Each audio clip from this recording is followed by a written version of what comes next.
Dios equipa al creyente para darle gloria. ¿Le estás obedeciendo? Aquí en Hebreos capítulo 13, desde el versículo 20 hasta el versículo 21, dice: «Y el Dios de paz, que resucitó de los muertos a nuestro Señor Jesucristo, el gran pastor de las ovejas, por la sangre del pacto eterno, os haga aptos en toda obra buena, para que hagáis su voluntad, haciendo Él en vosotros lo que es agradable delante de Él por Jesucristo, al cual sea la gloria por los siglos de los siglos. Amén». Eso es Hebreos 13, desde el versículo 20 hasta el versículo 21.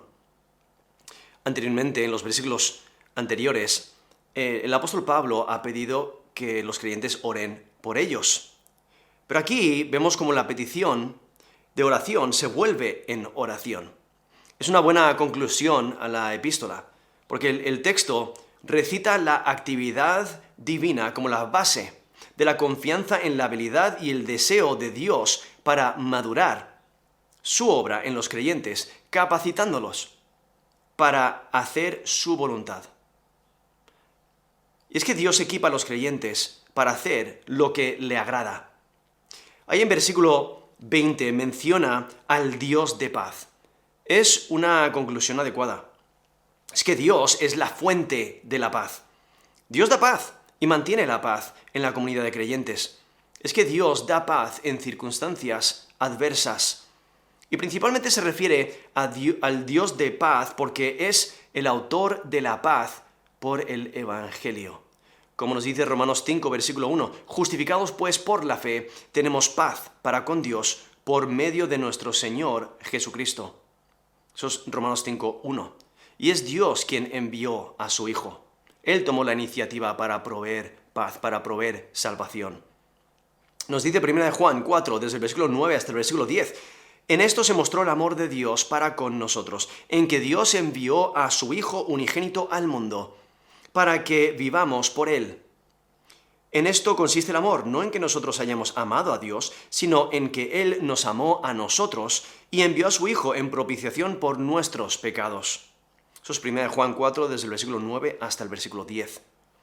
Y es que el precio de nuestra paz fue el sacrificio de Jesús sobre la cruz.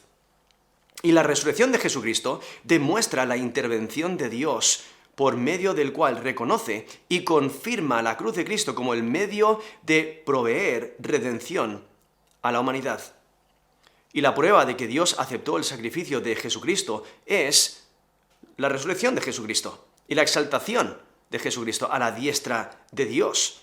Como nos dice Hebreos 1, versículo 13, «Habiendo efectuado la purificación de nuestros pecados por medio de sí mismo, se sentó a la diestra de la majestad en las alturas». Eso es Hebreos capítulo 1, versículo 13. Y es que Jesucristo tuvo que morir y tuvo que resucitar para ser Salvador. Nos dice Hebreos 10, versículo 10 al 14, «En esta voluntad somos santificados mediante la ofrenda del cuerpo de Jesucristo hecha una vez para siempre». O saltando al versículo 12, «Cristo, habiendo ofrecido una vez para siempre un solo sacrificio por los pecados, se ha sentado a la diestra de Dios». O versículo 14, «Porque con una sola ofrenda hizo perfectos para siempre a los santificados». Eso es Hebreos 10, he leído versículo 10, versículo 12 y versículo 14.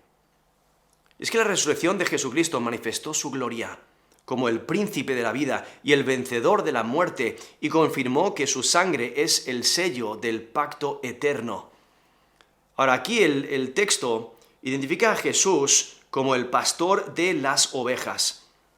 Es que Jesús entregó su vida por las ovejas. Como nos dice Juan 10, 11, «Yo soy el buen pastor su vida da por las ovejas». O en Juan 10, versículo 18, «Nadie me la quita, sino que yo de mí mismo la pongo». Sabemos que Jesús, Él entrega su vida por las ovejas y lo hace voluntariamente. En Juan 10, del 27 al 28, dice, «Mis ovejas oyen mi voz, y yo las conozco, y me siguen, y yo les doy vida eterna, y no perecerán jamás, ni nadie las arrebatará de mi mano». Eso es Juan 10, desde el versículo 27 hasta el versículo 28. Es que en conformidad con su pacto eterno, Él da vida eterna a sus ovejas y las guarda. Ahora, esa frase, por la sangre del pacto eterno, enfatiza que Dios aceptó la muerte sacrificial de Cristo y por medio de ello se estableció un nuevo pacto. Y es que la obra de redención de Jesucristo tiene validez eterna. Jesucristo resucitó de los muertos en virtud del derramamiento de su sangre. La muerte de Cristo en la cruz era un sacrificio de pacto. Y Cristo entró en el santuario celestial con su sangre y estableció un nuevo pacto. El nuevo pacto no es temporal, sino final. Jesús es mediador de un nuevo pacto, como nos dice Hebreos 9, versículo 15. Así que, por eso, es mediador de un nuevo pacto.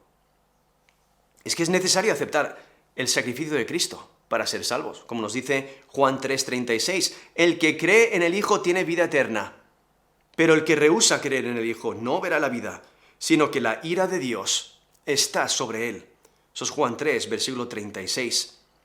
Entonces este texto que estamos considerando aquí, Hebreos 13, versículo 20 dice, y el Dios de paz, que resucitó de los muertos a nuestro Señor Jesucristo, el gran pastor de las ovejas, por la sangre del pacto eterno. Versículo 21 dice, os haga aptos en toda obra buena, para que hagáis su voluntad, haciendo Él en vosotros lo que es agradable delante de Él por Jesucristo, al cual sea la gloria por los siglos de los siglos. Amén. Eso es Hebreos 13, he leído el versículo 20 hasta el versículo 21, y el versículo 21 vemos que la oración es que los creyentes sean equipados espiritualmente en toda buena obra para cumplir la voluntad de Dios. Es que la petición es que Dios cumpla lo deficiente en los creyentes para que vivan conforme a la voluntad de Dios. El creyente es una nueva criatura, como nos dice 2 Corintios 5, 17. De modo que si alguno está en Cristo, nueva criatura es. Las cosas viejas pasaron, y aquí todas son hechas nuevas. Eso es 2 Corintios 5, 17. Entonces, la nueva criatura manifiesta la nueva naturaleza, haciendo la voluntad de Dios. Poner en práctica las buenas obras involucra la acción del hombre y la de Dios. Es que las buenas obras del creyente no se llevan a cabo de manera independiente de Dios. Dios es quien moldea a sus siervos en conformidad a su voluntad. Y por ello enfatiza la obra de Dios y la acción del hombre. Como nos dice Filipenses 2, la última parte del versículo 12 y el versículo 13. Ocupaos en vuestra salvación con temor y temblor, porque Dios es el que en vosotros produce así el querer como el hacer por su buena voluntad. Eso es Filipenses 2, la última parte del versículo 12 y el versículo 13, que enfatizan la obra de Dios y la acción del hombre. Y es que Dios obra en nosotros, habilitándonos para hacer su voluntad. Y el creyente sirve a Dios no con sumisión pasiva, sino con deseo, con gozo, con obediencia. Y es que el creyente hará lo que es agradable delante de Dios por medio de Jesucristo, quien es el mediador de la gracia y del poder de Dios. Por ello enfatiza la obra mediadora de Jesucristo. Y entonces termina el texto con un clamor de adoración. Es que la gloria sea al Dios de paz por la eternidad. Dios resucitó a Jesucristo y los creyentes le adoran. Dios proveyó salvación por medio de Jesucristo y por ello es digno de adoración. Es que Dios equipa al creyente para darle gloria. ¿Le estás obedeciendo?